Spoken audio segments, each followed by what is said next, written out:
ఇప్పుడు మనమంతా ఎదురు చూస్తున్నటువంటి అనుగ్రహ భాషణం భారతీయ సంప్రదాయానికి, హిందూ ధర్మానికి ఒక ప్రతీకగా నిలిచి బడుగు బలహీన వర్గాల వాడలలో సైతం పర్యటించి వాడల వాడే వెంకటేశ్వరుడు అన్నట్టుగా కీర్తన భావాన్ని నిరూపణ చేస్తూ తన మృదు మధుర భాషణం ద్వారా లక్షల మందికిలో ఆధ్యాత్మిక చైతన్యాన్ని కలిగిస్తున్న శ్రీ శ్రీ శ్రీ త్రిదండి రామానుజ చెనుజేయర్ స్వామి వారిని తమ అనుగ్రహ భాషణం చేయవలసిందిగా ప్రార్థిస్తూ ఉన్నా.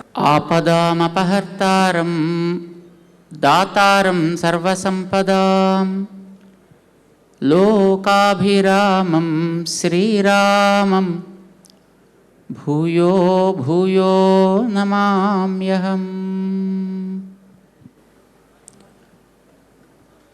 ప్రియ భగవద్బంధువులారా, ఈరోజు భారతదేశంలో ఉండే వైద్యులందరూ కూడా వైద్యుల దినముగా ఈనాటిని పాటిస్తారు. National doctors day.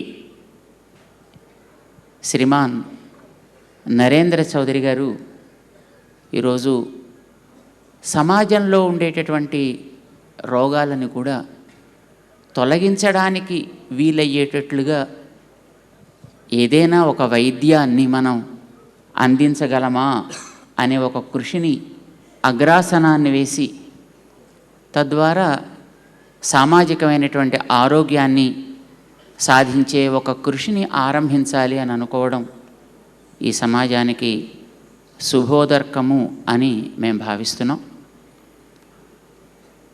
ఎవరైనా ఉన్నతిని కోరుకుంటారు. ప్రతి వాళ్ళు ఇంతకంటే నేను పైవాణ్ణి కావాలి, ఇంతకంటే నేను గొప్పవాణ్ణి కావాలి అనే కోరుకుంటారు. అన్ని రంగాల్లో వాళ్ళు అలా గొప్పవాళ్ళు కావాలి అని కోరుకుంటారు. గొప్పతనం దేనివల్ల వస్తుంది అనేదాన్ని భోజుడనే మహానుభావుడు చెప్పాడు. ధర్మాన్ని ఆచరిస్తే ఉత్తమ గతి వస్తుందయా అంటే ఉన్నత గతి వస్తుంది అని చెప్పాడు ఆయన. ఉచ్ఛైర్గతిర్ జగతి సిద్ధ్యతి ధర్మతః. దాన్ని అందించేటటువంటి మహానుభావులు మనని గురించినటువంటి ఒక స్పష్టమైన అవగాహన కలిగిన వారు మాత్రమే అందించగలుగుతారు. రోగిని గురించి తెలియని వ్యక్తి డాక్టర్ కాలేడు. రోగాన్ని గురించి తెలియని వ్యక్తి సరి అయినటువంటి మందు ఇవ్వలేడు. సమాజాన్ని గురించి, సామాజికుల గురించి, సమాజంలో ఏర్పడే రుగ్మతలని గురించి, ఆ రుగ్మతల యొక్క కారణాల గురించి స్పష్టత లేనటువంటి వ్యక్తులు సమాజానికి మార్గదర్శనాన్ని చేయలేరు. సమాజాన్ని గురించినటువంటి స్పష్టమైన అవగాహన కలిగినటువంటిది వేదమని భోజుడనే మహానుభావుడు చెప్పాడు. ఈ కులమని కానీ, ఆ కులము అని కానీ, ఈ మతమని కానీ, ఆ మతమని కానీ తారతమ్యాన్ని చూపించకుండా ప్రాణికోటి సుఖపడాలి అనే కోరికతోటి మంచి ఆచరణ ఇది అని నిరూపించింది వేదం సమాజానికి. ఇందాక మా పరిపూర్ణానంద స్వామి చెప్పినట్టుగా ఒకడు ఆస్తికుడైనా ఒకడు నాస్తికుడైనా వాని యొక్క భావాన్ని గౌరవించి ఆ రకమైనటువంటి జీవితాన్ని వాడు గడపడానికి అవకాశం కలిగించి ఒక సమాజం ఆరోగ్యంగా ఉండాలి అని అన్నట్టయితే ఆ సమాజం ఏ పునాది మీద ఏర్పడిందో దాన్ని గుర్తించి ఆ పునాదిని మనం స్థిరంగా ఉండేటట్టు చేయాలి. ఇది మొదటిది. దాని తరువాత ఆ సమాజంలో ఉండేటటువంటి వ్యక్తులకు ఒక భద్రతని కలిగించాలి. దాని తర్వాత ఆ సమాజపు విలువలని అందుకోవాలని వచ్చే వ్యక్తులకి ఆదరణని అందించాలి. మన సమాజంలో ఎవరిని చిన్నచూపు చూడటం కానీ, ఎవరిని నిందించడం కానీ ఎప్పుడు మనకి వినిపించదు, కనిపించదు. ఎవరెవరి స్థాయిలో వాళ్ళని గౌరవిస్తూ తద్వారా తన ఉనికిని కోల్పోకుండా ఉండగలిగేటట్లుగా సమాజాన్ని ఎలా నడపాలో మనకి వేదం శాసించింది. దాన్ని వివరించగలిగే మహనీయులు మనకి మార్గదర్శకులు అవుతారు. అలాంటి మహానుభావుల యొక్క మార్గదర్శనంలో మనం ముందుకు సాగాలి. ఇది భోజుడనే మహారాజు చెప్పిన మాట. తాను ఈవేళకి చరిత్రలో నిలవటానికి ఆ మార్గాన్ని తాను అవలంబించడమే కారణము అని ఆ మహానుభావుడు భావించి ఉంటాడు. ఈవేళ మనం సమాజంలో ఎన్నో రకాలైనటువంటి రుగ్మతలను గమనిస్తున్నాం. అటు రాజకీయంగా కావచ్చు, ఇటు సామాజికంగా, ఆర్థికంగా, విద్యాపరంగా, కుటుంబపరంగా ఎన్నెన్ని రంగాల్లో మనం లోపాలని చూస్తున్నా వీటన్నిటిని కూడా సంస్కరించి సవరించి చేయగలిగేటటువంటి స్థితి మనకి శాసనం అందివ్వాలి. అయితే శాసనాన్ని కానీ ఇటు ప్రజలని కానీ నడిపించగలిగేటటువంటి మాధ్యమం సమర్థవంతంగా ఉండాలి. అది జ్ఞానులైనటువంటి మహానుభావులైన పెద్దల ద్వారా జరగాలి. అయితే ఈ రోజుల్లో అలాంటి వారందరినీ కూడా ఒక చోటకి తేగలిగేటటువంటి ఒక శక్తి మన ఎలక్ట్రానిక్ మీడియాకి ఉంది. తన బాధ్యతని ఎలక్ట్రానిక్ మీడియా కూడా సమర్థవంతంగా నిర్వహించాలి. అలా నిర్వహించాలి అనేటటువంటి ఒక భావన శ్రీమాన్ చౌదరి గారికి కలగడం బహుశా శుభం జరగడానికి ఇది ఒక ద్వారాన్ని తెరుస్తోంది అని అనిపిస్తుంది. ఇందాక చీఫ్ మినిస్టర్ గారు చాలా గొప్ప మాట మాట్లాడారు. సమాజంలో ఈవేళ మనం అందరం ఏదో ఒక స్థాయిలోకి వచ్చిన వాళ్ళు. రేపటి సమాజాన్ని మనం చూడాలి అని అనుకుంటే యువత దాన్ని సాధించాలి. అయితే ఈవేళ యువతలో రకరకాలైనటువంటి అలవాట్లని, రకరకాలైనటువంటి అభ్యాసాలని మనం చూస్తున్నాం. ఒక పోటీ తత్వాన్ని మనం గమనిస్తున్నాం. కానీ ఆ పోటీతత్వం ఆరోగ్యకరమైన పోటీతత్వం కాకుండా ప్రక్కవాణ్ణి అణిచేటటువంటి పోటీతత్వాన్ని మనం గమనిస్తున్నాం. ఇలాంటి దాన్ని మార్చాల్సిన బాధ్యత వారిలో మనం నెలకొల్పాలి. అంటే చిన్న వయస్సులోంచి వారికి ఆ సంస్కారాన్ని అందించాలి. ఈవేళ యువత పెద్దలైన తర్వాత ఏర్పడేటటువంటి మళ్ళీ సమాజం ఈవేళ ఉండేటటువంటి పిల్లల మీద ఏర్పడుతుంది. అక్కడి నుంచి మనం వేసుకుని ఒక పునాదిని తేగలిగితే సమాజానికి మంచి భవిత ఏర్పడుతుంది. చిన్నపిల్లల్లో మనం 1వ తరగతి దగ్గర నుంచే ఐఐటికి ప్రిపేర్ చేస్తాము అని వాళ్ళకి సాంకేతిక విద్యా ప్రాధాన్యాన్ని మనం అందిస్తూ, ఇంత చేసిన తర్వాత యంత్రాలతోటి డబ్బులతోటి కాదు కదా మనిషి బతికేది, తోటి తన కష్టసుఖాల్ని పంచుకోగలిగేటటువంటి వ్యక్తులతోటి సమాజంలో బ్రతకాలి. ఇంట్లో ఉంటే భార్యా పిల్లలతోటో తల్లిదండ్రులతోటో, బయటికి వెడితే మిత్రులతోటి, తన సహా ఔద్యోగికమైనటువంటి రంగంలో ఉండే వ్యక్తులతోటి, సమాజంలోకి వెడితే ప్రజానీకంతో ప్రతి వ్యక్తి తన యొక్క ఆనందాన్ని దుఃఖాన్ని పంచుకోవలసి ఉంటుంది. కానీ అలా హృదయాన్ని పంచుకోగలిగేటట్లుగా వ్యక్తిని తయారు చేయగలిగే విధానం ఈవేళ మనం కోల్పోతున్నాం. చిన్నపిల్లల దగ్గర నుంచి మనిషిలో ఒక యాంత్రిక ప్రవృత్తి ఏర్పడుతోంది తప్ప సాంకేతిక టెక్నికల్ ఎడ్యుకేషన్ ద్వారా వారిలో మనస్సుని పెంచగలిగేటటువంటి ఒక నైతికమైన, దైవికమైన, ఒక ఆధ్యాత్మికమైనటువంటి అంశాలకి మన స్థానాన్ని ఇవ్వలేకపోతున్నాం. ఇవ్వాలనే కోరిక అధ్యాపకుడికున్నా, తీసుకోవాలనేటటువంటి కాంక్ష విద్యార్థికున్నా, వాళ్లకు ఉండేటటువంటి ఆ పోటీ తత్వం చేత దాన్ని మనం ఇవ్వలేకపోతున్నాం. అది ఇవ్వగలిగే స్థితిని మనం ఏదో రకంగా ఇవాళ సమాజంలో కల్పించాల్సిన బాధ్యత ఉంది అందరికీ. ఒక వ్యక్తి తాను నమ్మిన విశ్వాసాన్ని, తన సిద్ధాంతాన్ని తాను దృఢంగా ఆరాధిస్తూ తనది కాని మిగతా సమాజంలో లభించేటటువంటి విధానాల్ని గౌరవించగలిగే స్థితి వ్యక్తులలో ఏర్పరచడం అనేటటువంటిది మన వైదికమైనటువంటి ధర్మం. దానికి ఏం పేరు పెడతాం అనేది, దాన్ని హిందూ అన్నా, వైదికం అన్నా, సనాతనమన్నా కొన్ని పేర్లు ఈవేళ సమాజంలో స్థిరపడ్డాయి, రూఢి అయ్యాయి. రూఢి అయిన దాని గురించి ఈవేళ మనది అవునా కాదా, తగునా తగదా అనే చర్చను ఒక ప్రక్కన పెట్టి, ఈ దేశానికి ఈ మట్టికి ఒక సహజత ఉంది. అది కేవలం తెలుగువారి వరకు మాత్రమే పరిమితం కాదు.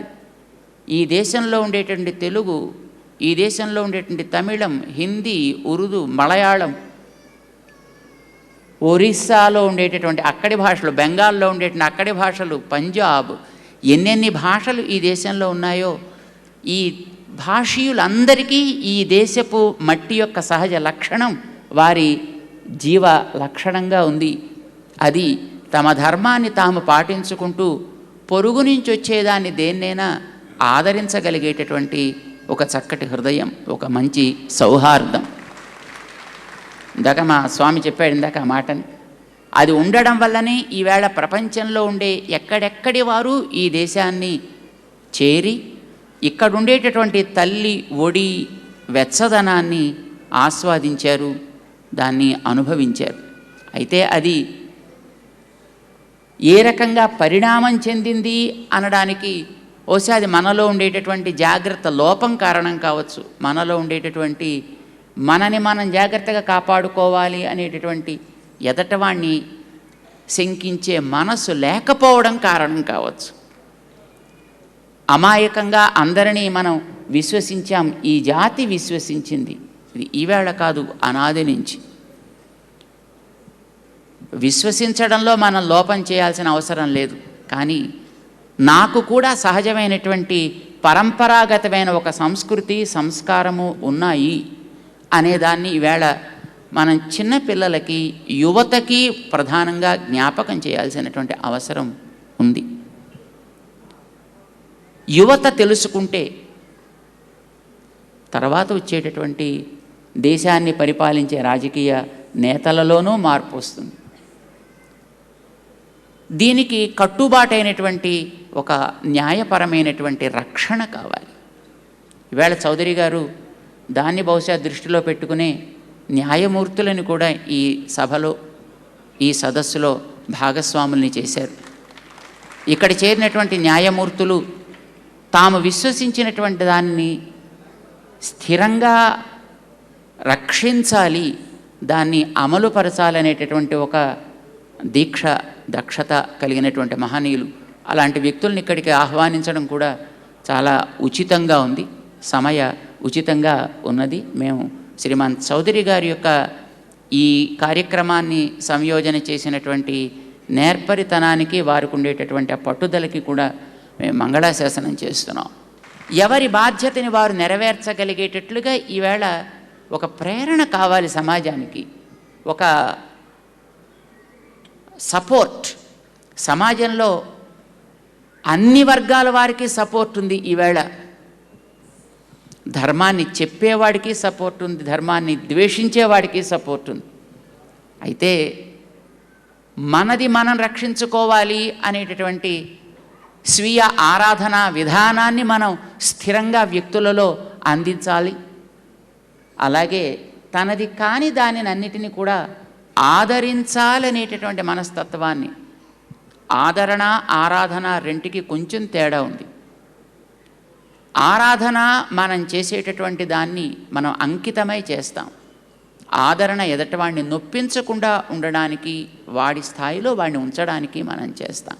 ఈవేళ ధర్మానికి మనకి గ్లాని ఏర్పడుతోంది, ఈ దేశంలో ఉండేటటువంటి వ్యక్తులకి ఒక భద్రత లోపిస్తోంది అని అంటే దానికి యువతని మనం సరైనటువంటి దిశలో నడిపించగలిగేటటువంటి ఒక వ్యవస్థని ఏర్పాటు చేసుకోలేకపోతున్నాం.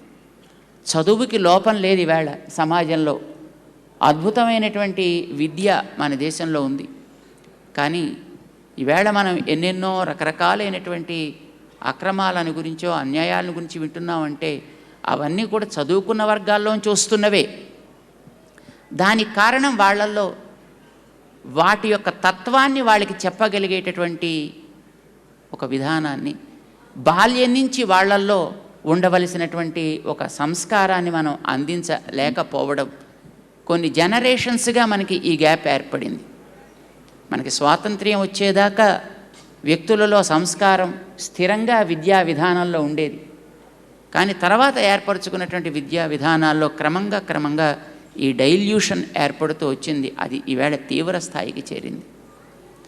దీన్ని కొంచెం మార్చగలిగేటటువంటి ఒక ప్రయత్నం ఎక్కడో ఒక చోట నుంచి ఆరంభం కావాలి. అది టీవీ ఛానల్స్ ద్వారా ప్రజలలో ఒక ప్రేరణ కలిగించగలిగితే ఏర్పడటానికి ఎక్కువ అవకాశం ఉంది. పేపర్స్ మీడియా ద్వారా కొంత కావచ్చును, కానీ అంతకంటే పవర్ఫుల్గా, అంతకంటే ప్రధానంగా, అంతకంటే వేగంగా ఈ ఎలక్ట్రానిక్ మీడియాకి దీన్ని అందించగలిగే శక్తి ఉంది. కనుక తన ధర్మాన్ని పరిపూర్ణంగా నమ్మి ఇతర ధర్మాలని వాటి స్థాయిలో అవి ఉండగలిగేటట్లుగా వాటిని చేసే విధానానికి ఒక నాంది పలికినటువంటి చౌదరి గారు ఈ సందర్భంగా వారు సమ్మాన్యులు అని మేము భావిస్తున్నాం. ఈ ప్రచారం క్రమంగా పెరగాలి అని మేము ఆశిస్తున్నాం. అయితే ఇది ఎవరిని అధక్కరించడానికి కానీ, లేక ఎవరిని నిందించడానికో, లేక వాడిని తగ్గించడానికో కాదు. కానీ ఈ దేశానికి ఉండేటువంటి సహజమైనటువంటి ఒక జీవన విధానాన్ని, దీనికి ఉండేటువంటి ఒక జని ధర్మాన్ని మనం కాపాడుకోవడం, తద్వారా మిగతా వాటిని మనం గౌరవించడం అనేది ప్రధానమైనటువంటి సూత్రం కావాలి. ప్రపంచంలో ఏ దేశానికి వెళ్ళినా అది చిన్న దేశం కావచ్చు, పెద్ద దేశం కావచ్చు, అమెరికా లాంటి చాలా పెద్ద పెద్ద దేశాలు కావచ్చు, చాలా మనకి మ్యాప్లో కనిపించకుండా ఉండేటువంటి చిన్న దేశాలు కావచ్చు, తమ దేశాన్ని గురించి గర్వంగా చెప్పుకోగలిగే, తమ జాతిని గురించి వారు గర్వంగా భావించగలిగేటటువంటి విధానమే అక్కడ తప్పనిసరిగా అందులో చిన్నపిల్లలకి, పెద్దలకి, అందరికీ ఉంటుంది. అది మన దేశంలో ఇంకా మనం ఎదురు చూస్తున్నాం ఏర్పడాలి అని. దురదృష్టం కొద్దీ ఎవరో ఒక మహానుభావుడు ఒక మాట అన్నాడు, మనకి 1947లో ఆగస్టు 14వ తేదీ అర్ధరాత్రి స్వాతంత్ర్యం వచ్చింది, కానీ ఇంకా ఇప్పటిదాకా మనకి తెల్లవారలేదు అని. భావనా రంగంలో ఇంకా మనకి తెల్లవారలేదు. దీంట్లో మనకి తెల్లవారగలిగేటటువంటి ఒక సన్నివేశాన్ని మనకి శ్రీమాన్ నరేంద్ర చౌదరి గారు ఏర్పరుస్తున్నారు. ఈ రకంగా వారు ఉచ్చస్థితిని, ఉన్నతమైనటువంటి స్థితిని తాము కోరుకోవడంతో పాటు ఈ జాతికి కూడా అది కావాలి అని వారు కోరుకోవడం చాలా సబబుగా ఉంది. దాన్ని మనమందరం ప్రోత్సహించాలి, దాన్ని మనమందరం కూడా అవలంబించాలి. ప్రారంభం చేద్దాం. మన గృహాల్లో మన పిల్లలతోటి వాళ్ళు చదువుకునేటటువంటి చదువులకి ఇబ్బందికరం కాకుండా ఈ దేశాన్ని గురించి, ఈ మట్టి గురించి, ఇక్కడ ఉండేటటువంటి ప్రభావాన్ని గురించి, ఇక్కడ అవతరించినటువంటి మహానుభావుల యొక్క వైజ్ఞానికమైనటువంటి ప్రగతిని గురించి, వారు జాతికి అందించినటువంటి ఆణిముత్యాల్లాంటి విషయాల గురించి, మన పూర్వులు అందించినటువంటి విషయాల్ని మనం ఒక్కొక్కటి వాళ్ళకి అందించేటటువంటి ప్రయత్నం మన గృహాల్లో మనం చేద్దాం. తద్వారా జరగవలసింది ఇందాక మన వాళ్ళంతా చెప్పినట్టుగా పైన భగవంతుడు మనకి అడుగు మనం మొదట వెయ్యాలి అని సంకల్పం చేస్తే శక్తిని భగవంతుడు తప్పకుండా ఇస్తాడు. ఇందరు మహానుభావులు ఈవేళ అంగీకరించి ఈ వేదికని అలంకరించారంటేనే భగవంతుడి యొక్క అనుగ్రహం ఈ కార్యక్రమాన్ని ఆరంభించినటువంటి సారథుల మీద తప్పనిసరిగా ఉంది అనడానికి ఒక నిదర్శనం. లేకపోతే వయోవృద్ధులు, జ్ఞానవృద్ధులు, శీలవృద్ధులు అయినటువంటి పెద్దలు ఇందరూ ఈ వేదికని అంగీకరించి ఇక్కడికి రాలేకపోయి ఉండేవారేమో. వీరందరినీ కూడా ఒప్పించి తేగలిగేటటువంటి ఒక సామర్థ్యం శ్రీమాన్ నరేంద్ర చౌదరి గారిలో ఉండడం మాకు చాలా సంతోషంగా ఉంది. ఈరోజు ఒక మహానుభావుల యొక్క పుట్టినరోజు కూడా. 10వ శతాబ్దానికి సంబంధించినటువంటి మహానుభావులు నాథముని అని ఒక యోగ సంప్రదాయాన్ని ఈవేళ ద్వైత, అద్వైత, విశిష్టాద్వైత అనే భిన్న భిన్నమైనటువంటి సిద్ధాంతాలకి మూలమైనటువంటి భక్తి అనేటటువంటి ఒక తత్వాన్ని లోకానికి అందించినటువంటి మహనీయులు. వారు అవతరించినటువంటి రోజు, వారు పుట్టినటువంటి రోజు దక్షిణ భారతదేశంలో. ఒకసారి ఎప్పుడో ఈ మాట మేము చెప్పినట్టు మాకు జ్ఞాపకం. ఒక ఆయన అడిగారు, ఏమండి భగవంతుడు అవతారాలన్నీ ఎక్కడో ఉత్తర భారతదేశంలో చేశాడు, జ్ఞానులైనటువంటి మహానుభావులు ఇప్పుడు మేము చెప్పినటువంటి ఈ నాథమునులు అనే మహానుభావులు జ్ఞాన భాస్కరులుగా లోకం కీర్తించినటువంటి శంకర భగవత్పాదులైనటువంటి మహానుభావులు, భగవద్ రామానుజాచార్య స్వామి, మధ్వాచార్య స్వామి ప్రభృతులు ఆచార్యులందరూ కూడా దక్షిణ భారతదేశంలోనూ పుట్టారే. ఏమిటోనండి మన ఆంధ్రదేశంలో ఎవరూ పుట్టలేదండి. ఈ మాట మా ఆచార్యులైనటువంటి గోపాలాచార్య స్వామి అనే మహానుభావుల్ని కూడా ఉత్తర భారతదేశంలో ఒకళ్ళు అడిగారు. అడిగితే మా స్వామి నవ్వి వాళ్ళతో ఒక మాట అన్నారు, అయ్యా బహుశా ఇది కారణం అయి ఉండొచ్చు అంటే అడిగిన ఆయన ఆక్షేపించాలనే భావంతో అడిగారు. ఎందుకంటే ఉత్తర భారతదేశంలో భగవంతుడి అవతారాలు వచ్చాయండి, దక్షిణ భారతదేశంలో ఆచార్యుల అవతారాలు వచ్చాయండి. మా గోపాలాచార్య స్వామి వారు ఇక్కడ వారు మన ఈ తెలుగు నాటకి చెందినటువంటి మహనీయులు చేత వీరు అక్కడ అయోధ్య పట్టణంలో వెళ్ళి అక్కడ ఉండేటువంటి వారికి పాఠాలు చెప్తూ ఉండేవారు. వారు అడిగారు కొంచెం ఆక్షేపించడానికా అన్నట్టుగా. అయితే అది విన్న స్వామి వారికి సమాధానం చెప్పారట, నాయన ఉత్తర భారతదేశంలో రాక్షసులు ఎక్కువ మంది పుట్టారు, వారందరినీ తొలగించాల్సిన అవసరం ఏర్పడడం చేత భగవంతుడు అక్కడ పుట్టాల్సి వచ్చింది. దక్షిణ భారతదేశంలో ధర్మాన్ని దైవాన్ని దూషించినటువంటి వాళ్ళు ఎందరో మంది దక్షిణ భారతదేశంలో పుట్టారు. వారందరినీ కూడా సవరించడానికి ఆచార్యులందరూ కూడా దక్షిణ భారతదేశంలో పుట్టాల్సి వచ్చింది.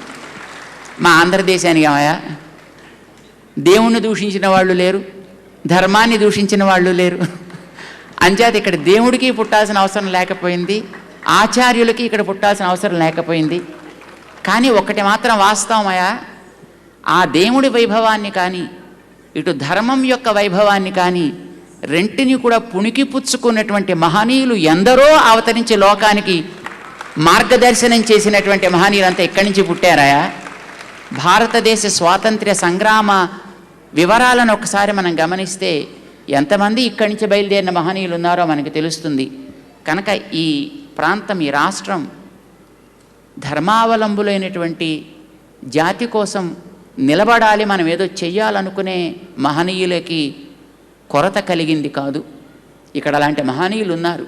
అయితే వారందరినీ సంధానం చేసేటటువంటి ఏదైనా ఒక శక్తి కావాలి, వారందరినీ ప్రోత్సహించగలిగేటువంటి ఏదైనా ఒక శక్తి కావాలి. అది ఇటు లౌకికమైనటువంటి దాన్ని బాగా చెయ్యగలిగేదయ్యి, ధర్మాన్ని గౌరవించి దానికి కట్టుబడగలిగినది అయి ఉండాలి. ఈ ఎలక్ట్రానిక్ మాధ్యమం అట్లాంటిది.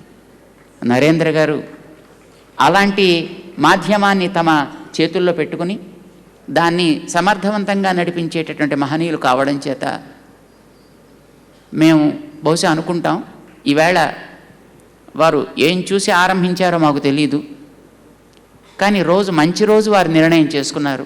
భక్తి సిద్ధాంతానికి నాంది ఒక బీజాన్ని నాటినటువంటి నాథమునులు అవతరించిన రోజు కావడం చేత ఇలాంటి మహనీయులైనటువంటి పెద్దలందరూ కూడా విభిన్నమైనటువంటి సంప్రదాయాలకి సిద్ధాంతాలకి చెందినటువంటి మహనీయులు, అలాంటి భక్తి కలిగినటువంటి ఒక లౌకికమైనటువంటి న్యాయ వ్యవస్థ, రాజనీతి వ్యవస్థలో ఉండేటటువంటి మహనీయులు కూడా ఇది తగును అనేటటువంటి ఒక మాట ద్వారా దీన్ని సపోర్ట్ చేయడం ద్వారా ఈ భక్తి వ్యక్తులలో ఉండేటటువంటి హృదయాన్ని నిర్మించగలిగేటట్లుగా ఈరోజు దానికి నాంది పలుకుతుంది అని మేము విశ్వసిస్తూ, అటు రుగ్మతలు తొలగి ఇటు వ్యక్తిలో హృదయ సౌకుమార్యం పెరిగి మనిషికి మంచి హృదయం కలిగి, నైతికమైనటువంటి శక్తి, ధార్మికమైనటువంటి తేజస్సు, ఇవి రెండూ కలిగి ఈ జాతిని సమర్థవంతంగా ప్రపంచంలో తిరిగి మళ్ళీ తన స్థాయిని తాను పొందగలిగేటటువంటి ఒక ఔన్నత్యాన్ని ఇది అధిగమించడానికి ఈరోజు బీజావాపం అవుతుంది అని మేము విశ్వసిస్తూ, శ్రీమాన్ నరేంద్ర చౌదరి గారికి, భక్తి టీవీ ఛానల్ యొక్క సభ్యులందరికీ కూడా అనేక మంగళాశాసనాలు మేము చేస్తున్నాం. దానిని ఆదరిస్తూ, దానిని అభిమానిస్తూ, దానిని ప్రోత్సహిస్తూ, వారి కార్యాన్ని ప్రోత్సహిస్తూ ఇక్కడ చేరినటువంటి పెద్దలందరికీ కూడా మా సౌహార్దాన్ని ప్రకటిస్తున్నాం. మీకందరికీ కూడా దీన్ని మంచి కార్యక్రమము అని ప్రోత్సహించగలిగేటటువంటి చక్కటి ప్రేమ కలిగినటువంటి, హృదయం కలిగినటువంటి మీ అందరి యొక్క ఈ మైత్రికి మేము మంగళాశాసనం చేస్తూ, అది వర్ధతాం అభివర్ధతాం, మంచి కార్యాలని మంచివి అని చెప్పగలిగే శక్తి, చెడుని నిలవరించగలిగేటటువంటి తేజస్సు, మన వారికి దాన్ని అందించాలనే పట్టుదల, ఇవి మనలో నిరంతరము పెరుగుగాక. జై శ్రీమన్నారాయణ.